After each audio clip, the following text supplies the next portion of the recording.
a gentleman who actually killed a police officer. Yeah. You know, it was a black person. I think they actually shot the police officer. And you see that? I'm totally against that. And that person should get. But you know something with us as black people, we try to be so fair. Yeah. And yes, we try to be so fair. We want to make the world a happy place. Yes. And we forget about our own sanity and our own safety. We love to make the world a happier place. Unfortunately, the world don't want us to make it a happier place, right? Because they want to make our lives misery, which is a sad. Yeah, and we are trying here talking about equality and everything else. Time check. The time is approximately 9 p.m. That time check is brought to you by Semper Alexander Computer Consultants, where they implement cost-effective solutions to fulfill your business need. Semper Alexander for all your computer needs. You can call them at 973-763-2011. That's 973-763-2011. You're going to go for a short break, and when we come back, more with Dalton and Anselm. We'll be right back. Go ahead and advertise on the South Orange Maplewood online radio experience. You can reach us at 347-674-1680. That's 347-674-1680. An operator is standing by to assist you. You're listening to the South Orange Maplewood online radio experience. For more, go to SoMore.org to participate in the discussion. Are you looking for a professional logo design for your website, brand, or business? Then we are the company you are looking for. We are professional graphic designers, and with our skills, we will design a perfect, high-quality logo for you. We work with standout concepts, nice contrasts, and color balance. Please let us know your text for use in logo, web address, color of logo that you want. We will design 3 variations of your logo for you to choose from for only $99.95, with 100% refund of your $99.95 if you're not satisfied. We provide fast delivery and professional design. We also design any size web banner ad for $35. Call us at 347-674-1680. That's 347-674-1680. An operator is standing by to take your call. Do you want your kid to run faster with better running form and conditioning for his or her sport? Then Running Development Academy is the place for him or her. Our training packages fix their form and make them run faster.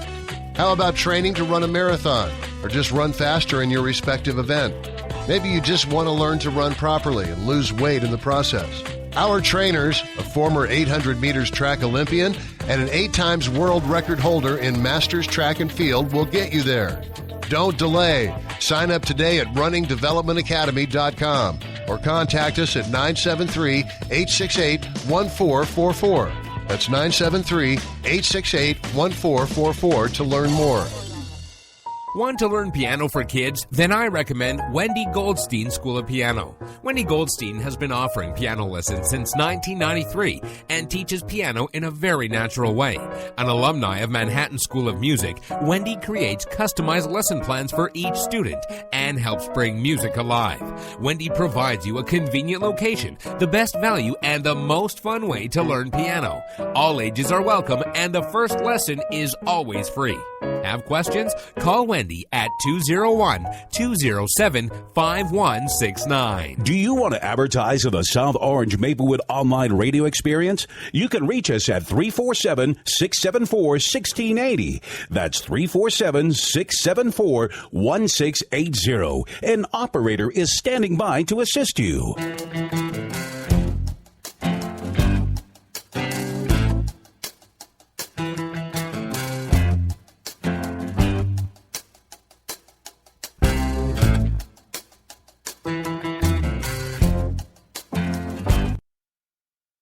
We are back with you. It's in the Village with Anselm and Dalton and the South Orange Maplewood Online Radio Experience.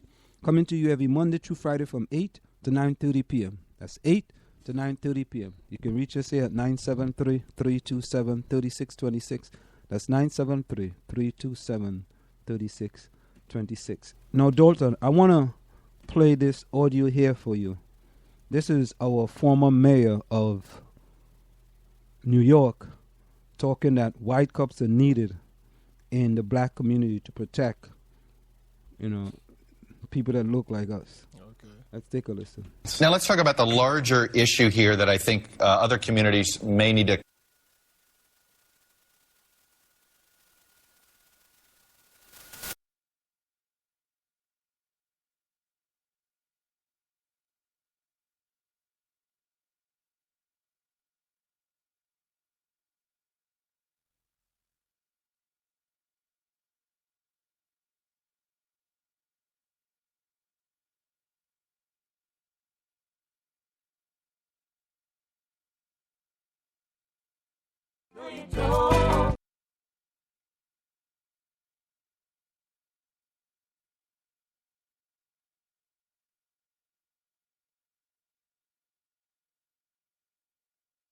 confront Mayor Giuliani. I want to show you this graphic of the disproportionality of white police forces basically not looking like the communities that they serve. I highlighted 6 here of the most dramatic. This was a Washington Post analysis of census data where basically the proportion of white police officers was much higher than the proportion of the white population. Miami Gardens, Florida, right outside the city of Miami. You see there, El Paso, Texas, Compton, Gary, Indiana, Newark, Detroit. I mean, all of those places could become future Fergusons. How do you make a police force that looks like the community they serve? Well, I mean, starting with Mayor Koch, Mayor Dinkins, myself, Mayor Bloomberg, and now Mayor de Blasio, we've tried very hard to make the police force in New York City as proportionate as we possibly can. We go out of our way to do that. I think we do a pretty good job, not a perfect job. But the reality is... You're not on this list, so that's a good thing. Right. I was glad to see that we weren't, by the way. But the fact is, I find it very disappointing that you're not discussing the fact that 93% of blacks in America are killed by other blacks. We're talking about the exception here. Well, look, first of all, go ahead, Mike. No, but this is about a trust issue. We are talking about the significant exception. 93% of blacks are killed by other blacks. Let me respond to that. I would like to see the attention. I'd like to see the attention paid to that you are paying to this, and the solutions to that. He's taking up time. Can I say this? First of all, most black people who commit crimes against other black people go to jail. Number two, they are not sworn by the police department as a agent of the state to uphold the law. So in both cases, that's a false equivalency that the mayor has drawn, which is exacerbated tensions that are deeply embedded in American culture. Black people who kill black people go to jail. Black people who kill black people go to jail. White people who are policemen who kill black people do not go to jail. If a jury can indict a ham sandwich, why is it taking so long? Mr. Mayor, let me ask you, it's the trust issue, though. This is a trust issue. It's hardly insignificant. I didn't say it was insignificant. I said it was out of proportion in your false equivalency, sir. It is the reason for the heavy police presence in the black community. Not at all. Not at all. 93%. The police presence cannot make a distinction between those who are criminals and those who call the police to stop the criminals. What about the poor black child that is killed by another black child? Why aren't you protesting that? Those people go to jail. I do protest it. I'm a minister. They go to jail. Why don't you talk about the way in which white policemen have undercut the ability of Americans to live? So why don't you cut it down so many white police officers don't have to be in black areas? They don't have to be. It's a matter of the effect of the state occupying those forces, sir. How about 70 to 75% of the crime in my city? How about your attitude reinforces the problematic all right, I think this is a debate that prevails in a culture, sir. This is a debate. How about you reduce crime? This is a debate. When I become mayor, I'll do that. Wait, the let's not make this. The white police officers won't be there if you weren't killing each other. Hang on. The defensive mechanism of white supremacy at work in your mind. And there you have it, ladies and gentlemen. That is our former mayor, Robert Giuliani. So, Rudy Giuliani, I should say. So, another family member just came in. My son, Malcolm. Malcolm, how you doing? Doing well. Yeah, you got to speak into the mic, my friend. How are you doing? I'm doing well. Well, I just brought Malcolm in here. We're just talking about the things that are going on in Ferguson, Malcolm, and just trying to get a synopsis of, when is this going to stop? What can we do to actually stop this stuff? And you hear Rudy Giuliani talking about black on black crime, because the media always tells you about black on black crime, that black on black crime is 93%. 93% of black people are killing black people. Right, and in 2009, I already gave out the statistics. Black on black crime was 94%. In 2012, it was reduced to 91%. In 2009, white on white crime was 81%. In 2012, it had raised to 88%. But you never hear the media talking about white on white crime. All you hear them talking about is black on black crime. How do we get the media to be balanced in when they're reporting all these incidents? How do we get the media? Since you just joined us and I know you were a political science major, how do we get the media to be more balanced in when they're reporting these type of situations? The media is never going to be balanced in what they report. That's not their job. Their job is to report what's pressing, what's happening right now, the most popular thing. I mean, when you look at the media, especially in America, you have to look at 5 different stations to get a real full picture of what's going on. I mean, that doesn't really happen in other places. At least in my opinion, BBC, if you look at that radio, BBC for the most part, what you see is mostly what you get. I would say for America, people choose what media station they want to see based on what they want to see, because each and every individual media station portrays a different picture. It's pretty simple. Everybody. But okay. No, I hear that. Okay, for example, let's report what's going on in Ferguson, Missouri. Okay. Why do we have to report only the looting and the fire burning? Why can't we report the peaceful protesters? And as you know, Don Lemon, who is with CNN, he was reporting out of Ferguson, Missouri. Sure. Yeah. And he was reporting saying that I can smell marijuana in the background.